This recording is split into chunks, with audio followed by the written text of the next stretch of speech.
Good afternoon, everybody who's been following me on LinkedIn. Today's my second day of filming the story about my foster care memoir, and it's not an easy story for me to tell. I've been crying a lot because I've been thinking about my mother. She's a good woman, but I just met her about a year ago. I met her when I was 6. That's all I can remember. And then we got snatched away from her because there were some abusive things going on in our home. She had 10 kids with my daddy. And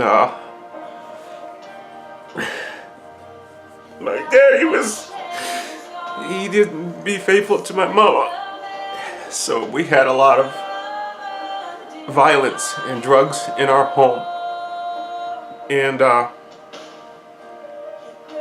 we all got taken out. Somebody told the social services and they pulled us out.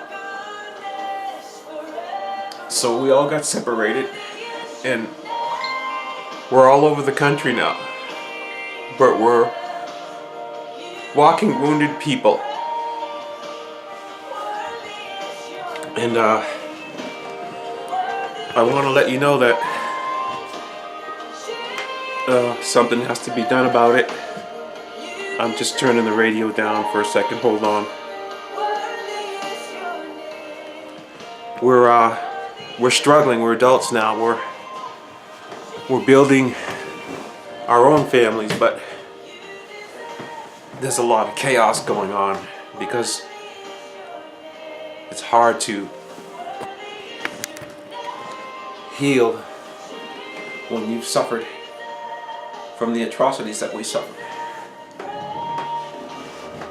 I'm going to start here. I remember my mom dragging me out of my bed. She was whipping me with a extension cord, and she was drunk a lot of the time, so I don't hold that against her. But for a while, when I did find out where she was, I couldn't go see her because I didn't know how to deal with what she did. I didn't understand anything about church and God and all those things. So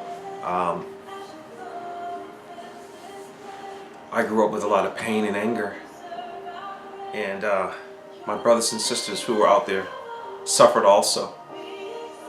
I don't know all of the stories. I only know bits and pieces of it. There's 10 of us. We're all over the country, and I know we're not just the only family that's gone through this. This is all over the country, all over the world, where people are living their lives in such great pain. They're dressed really nice on the outside. We have these nice clothes and a car and all those things, but deep down inside there's a pain, there's an emptiness, there's something that's not fixed, something not resolved, and we're hurting. So a couple of years ago I decided to write a book on it, and it didn't do well. It wasn't a bestseller.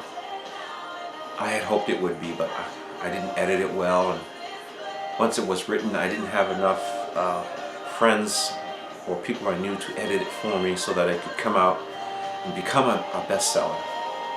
So I decided to take the book and turn it into like a film, documentary, short film type of thing, so that we can expose what people go through when they're in foster homes with parents that some of them are genuine. Don't get me wrong, some foster homes are great. You know what, I'm going to turn this radio all the way off, so just give me one more moment. Alexa, shut radio off.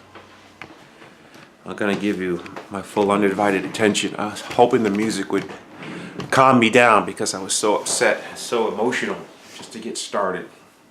So today's my first day of sitting down and sharing with you. So to continue, this is hard. The book, again, didn't do well, but my sisters and brothers are, I'm finding them now on Facebook and social media and all that kind of stuff, and trying to rebuild a relationship with my mom. So forgive me if I lose track of what I'm saying here and there, because there's so many emotions that are coming out of me as I speak. I'm remembering what happened, and it's hard to tell the story because you're reliving it all over again. So, on behalf of all those people out there who are suffering, I'm going to get this story out there. If I can only get it done this way, which I'm using a camcorder. I don't have all the Hollywood props, and I do need an angel to help me get this story finished. But there's a whole lot to tell. And I want to help people get beyond this point of making a lot of money, have a good job and all that stuff, and saying, hey, I'm living the American dream, but deep down inside there's unresolved pain and issues. Sometimes a psychologist will sit down and talk with you and teach you things and go over all the things you went through as a child, and I went to so much counseling that I just can't go to another counselor right now. I just decided that my counselor is Jesus Christ. He's my Lord, He's my Savior, He owns me, He's my life. So I give it to Him. That's where my happiness comes from today, from Him. And I'm not ashamed to let anybody in this world know that. He's God my Father. He doesn't give me drugs to calm me down. He's my drug. I read my Bible, which I have over here on my desk. I read this every day, and this is what gets me through. And He doesn't charge me $75 an hour. And He never says, oh, don't call me at midnight or 3 a.m. in the morning because you're hurting.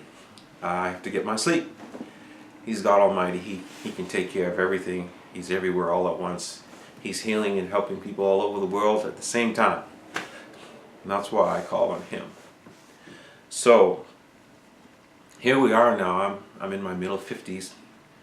And once again, I'm meeting my mother, who's now filled with a brain disease called Alzheimer's. And she has dementia. So when I talk with her about her past, she thinks I'm one of my other brothers. She doesn't realize it's me, and then she realizes it's me, and I don't really understand Alzheimer's that much. I just know that it takes away your brain, and it eats away at it, and it gets these black spots all over it and clogs up your cognitive skills and your memories, and you can't function and speak like you'd like to. Now, my mom was a great mom. She was a great cook. But she's in her golden years now, and she provided for us. She suffered. Her and my dad fought a lot. Once again, there was a lot of alcohol and drugs involved, a lot of sexual promiscuity going on, excuse me. So this generation that we grew up in didn't have the same things that are going on today in terms of getting help.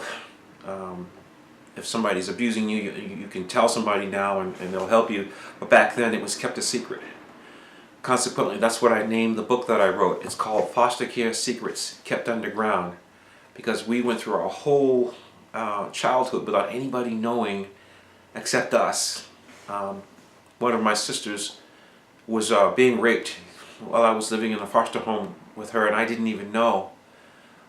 Some of the foster kids would come into the home that weren't our brothers and sisters, not our blood family, and all of us were having some kind of sex with somebody we didn't know that was supposed to be our sister, but nobody knew all these offenses were going on, all these atrocities, and it was really hard to deal with as now that I'm an adult, and they're dealing with their issues in different ways too. Some don't want to be found. There's a lot of anger, a lot of hostility, a lot of apprehension, timidness, distance. It's just really hard to deal with. So I'm hoping that you out there, my audience, as you're seeing this take place and unfold, I want to see if you will try to donate whatever you can so that we can get an angel or some filmmakers out there, if you know anybody who does film and would help me turn it into an actual film and do the whole thing the right way, please let me know. My name is David Randall. I'm living here in Massachusetts. My email address is drandle737@gmail.com. You can reach me that way. But I'm determined to finish telling you the rest of this story. Bear with me today. I'm pretty emotional today because I'm actually doing what I said I was going to do. I feel like God has called me to do this, to bring this awareness, to bring some clarity, possibly to bring my entire 10-member family together all in one room, because we need to get a good cry going. We need to get it all out. We need to talk to each other. We need to help other people heal. It's hard maintaining friendships with people. I don't know how to love people. I don't know how to receive it, because from the minute I can remember when I was born, I was being whooped by somebody. Everywhere I went, they were whipping me. And they never stopped, and nobody knew. So we had to carry on like it was nothing. Nothing went wrong, but of course we knew. And there was one time my mom, she grabbed me and she tied me up in a chair. I still have the rope marks on my arm right here. I don't know if you can see it on the camera. There's a stripe across. I was trying to get free from the chair, and these are the rope marks that are embedded in my skin. There's two. And then she put a hot spoon on the stove, and then she burned me with it while I was sitting in the chair. And I couldn't get free. I saw what she was doing, but I couldn't stop her. Don't get me wrong, I've forgiven her, and my mom is a Christian woman now, and she loves God. But back then, there were demonic forces controlling her life. She didn't know God then. As we know, alcohol is a drug, and when your mind is altered by drugs, you do things you thought you'd never do. So I'm going to stop here. I just can't do any more today. I need to take a break. I'm very tired and emotional, and I have so much information to give to you, but I just can't get it all out. So I'm going to take some more notes, and I'm going to give you the rest of the story section by section, and let you know by the time this story is over that God is our Redeemer. He redeems lives, and He's redeemed mine. He's given me the peace that surpasses all understanding and knowledge. The Bible is my book. I have a lot of books. This is my book. This is my book. This is what I read for comfort. So, I'm really putting myself out there. I was afraid, I was ashamed, but I have to tell the story. So hopefully next time I'll be a little less emotional and my story won't be bouncing all over the place. I'm new at this. I don't know how to film. I don't know how to do those professional things. But I know there's somebody out there that does. If you see me and you hear me and you want to help, let's put this story together and do a real good job of helping other people come to a point in their life where they can say, this is behind me now. And as I sent out information on social media, people are replying, and there's a lot of folks out there who have stories. I just want to bring it to light so people don't have to continue to walk around in life with bitterness, anger, and rage in their hearts. When I go to work and I drive around in the traffic in Massachusetts, it seems like the world is angry, and I'm wondering what's going on with these folks. They must be hurting from something. It can't just be the 9 to 5 that's got them this upset. They must be suffering from something from their past. And the only way for us to heal is to bring the darkness in our lives out into the light and let God heal us from the inside out. Okay? That's why I thought I should put this film together. And I've been holding back for a long time, but now I'm holding back no more. So this is the first stage. There's lots to come.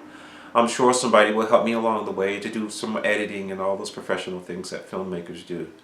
So once again, all I have is a camcorder and a couple of phones, but I have a story to tell. So if you want to hear more, let me know. Comment on the first part, the very few stages of it, and let me know. I'd love to hear what you have to say. Okay, it's important to me to help others. Take care and God bless you.